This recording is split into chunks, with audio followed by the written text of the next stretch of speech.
ಕುಂಭರಾಶಿ ಒಂದು ರೀತಿಯಾದಂತಹ 2025 2026ರಲ್ಲೂ ಸಹ ಅದೃಷ್ಟಹೀನ ರಾಶಿ ಅಂತ ಹೇಳ್ಬೋದು. ಒಂದು ಪಾಪದ ರಾಶಿ ಅಂತ ಹೇಳ್ಬೋದು. ನೀವೊಂದು ಗ್ರಹಣ ತಗೊಳ್ರಿ, ಕುಂಭರಾಶಿ ಗ್ರಹಣ ಹಿಡಿತು ಅಂತೀವಿ. ಯಾಕೆಂದ್ರೆ ಅದಲ್ಲೇ ಬರುತ್ತೆ. ಯಾವುದಾದ್ರೂ ಇನ್ನೊಂದು ಯಾವ್ದಾದ್ರು ಕಷ್ಟಗಳು ತಗೊಳ್ರಿ, ಕುಂಭರಾಶಿಗೆ ಬಂತು ಅಂತೀವಿ. ಯಾಕೆ ಬರ್ತು ಅಂತ ಅಂದರೆ, ಈ ಪಾಪಗ್ರಹ ಅಂತ ಒಂದಿರುತ್ತೆ. ಗ್ರಹಗಳಲ್ಲಿ ಒಂದು ಅದೃಷ್ಟ ರಾಶಿ, ಒಂದು ಮಧ್ಯಮ ರಾಶಿ, ಪಾಪರಾಶಿ, ಅದೃಷ್ಟ ಇವೆಲ್ಲವೂ ಇದ್ದಾಗ ಒಂದು ಪಾಪಗ್ರಹ ಅಂತ ಇರುತ್ತೆ. ಪಾಪಗ್ರಹ ಯಾವುದು ಅಂತಂದರೆ ಒಂದು ರಾಹುಗ್ರಹ.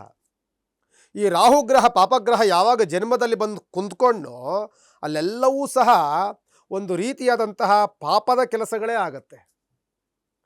ನಾನು ಸುಮ್ಮನೆ ಇದ್ರೂ ಬಿಡಲ್ವಲ್ರಿ ಅನ್ನುವಂಥದ್ದು. ಕರ್ಕೊಂಡೋಗಿ ಅಪರಾಧವನ್ನು ಮಾಡಿಸ್ತಾರೆ. ಕರ್ಕೊಂಡೋಗಿ ಕಷ್ಟಕ್ಕೆ ದೂರ್ತಾರೆ. ನಾವು ಸುಮ್ಮನಿದ್ರು ಕುಂತಿದ್ರೂ ಬಿಡೋದಿಲ್ಲ ಅನ್ನುವಂಥ ವಾತಾವರಣಗಳ ನಿರ್ಮಾಣವನ್ನು ಮಾಡುವಂಥದ್ದು ಈ ಪಾಪರಾಶಿ ರಾಹುಗ್ರಹ.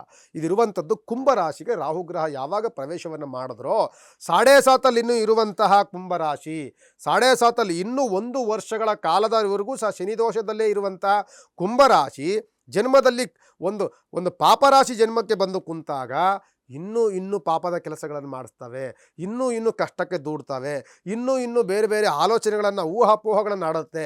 ಜೊತೆಯಲ್ಲಿ ನನ್ನ ಕೈನಲ್ಲಿ ಏನು ಮಾಡೋಕ್ಕೋದ್ರೂ ಒಂದು ಕಷ್ಟವೇ ಆಗುತ್ತೆ. ನಾನು ಏನೋ ಒಂದು ಮಾಡೋಕ್ಕೋದ್ರೂ ಅದು ಸಮಸ್ಯೆನೇ ಆಗುತ್ತೆ. ನಾನು ಒಳ್ಳೇದು ಮಾಡಬೇಕು ಅಂತ ಹೋಗ್ತೀನಿ, ಅಲ್ಲಿ ಕಷ್ಟನೇ ಸಿಗಾಕೊಳ್ತೀನಿ ಅನ್ನುವಂಥದ್ದು ವಾತಾವರಣ. ನಾನೇನೇ ಮಾಡಿದೆ, ಅವನು ಸಹಕಾರ ಮಾಡೋಕ್ಕೋದೆ, ಅದು ತಪ್ಪು ಅನ್ನೋದು ರೀತಿಯಲ್ಲಾಗಿ ನನಗೆ ಅಪರಾಧ ಸ್ಥಿತಿಗೆ ಬಂತು ಅನ್ನುವಂಥ ವಾತಾವರಣ ಕುಂಭರಾಶಿಗಿದೆ. ಕುಂಭರಾಶಿಗೆ ನೋಡಿ, ಜನ್ಮದಲ್ಲಿರುವಂಥ ರಾಹುಗ್ರಹ, 2ನೇ ಮನೆಯಲ್ಲಿರುವಂಥ ಶನಿಗ್ರಹ, ಮತ್ತು 5ನೇ ಮನೆಯಲ್ಲಿರುವಂಥ ಗುರುಗ್ರಹ, ತಿರ್ಗಿ 6ನೇ ಮನೆಗೆ ಬರ್ತಾನೆ, ವ್ಯಯಸ್ಥಾನಕ್ಕೆ ಬರ್ತಾನೆ, 7ನೇ ಮನೆ ಕೇತುಗ್ರಹ. ಏನಾದರೂ ಬದಲಾವಣೆಗಳಾಗೋಯ್ತಾ ಗುರುಗಳೇ ಅಂದರೆ ಖಂಡಿತವಾಗಿ ಬದಲಾವಣೆಗಳಾಗೋದಿಲ್ಲ. ಆರಂಭದಲ್ಲಿ ನಿಮಗೆ ದ್ವಾದಶ ಸ್ಥಾನದಲ್ಲಿ 12ನೇ ಮನೆಯಲ್ಲಿ ಕುಜಗ್ರಹ, ಪಂಚಗ್ರಹಗಳು ಸೇರಿಕೊಳ್ಳುತ್ತೆ. ಕುಜ, ಬುಧ, ರವಿ, ಚಂದ್ರ, ಶುಕ್ರಗ್ರಹ ಎಲ್ಲವೂ ಸೇರಿಕೊಂಡು ಆರೋಗ್ಯದಲ್ಲಿ ವ್ಯತ್ಯಾಸ, ಅಡ್ಮಿಂಟ್ ಆಗುವಂಥ ವಾತಾವರಣಗಳು ಜಾಸ್ತಿ, ಆರೋಗ್ಯದಲ್ಲಿ ವ್ಯತ್ಯಾಸಗಳಾಗಿ ಹಾಸ್ಪಿಟ್ಲ್ಗಳಿಗೆ ದುಡ್ಡನ್ನು ಸುರಿಯುವಂಥ ವಾತಾವರಣಗಳು ಜಾಸ್ತಿ. ನಾನು ಎದುರಿಸ್ತಾ ಇಲ್ಲ ಕುಂಭರಾಶಿಯವರಿಗೆ. ಕುಂಭರಾಶಿ ಎಚ್ಚರಿಸ್ತಿದ್ದೀನಿ.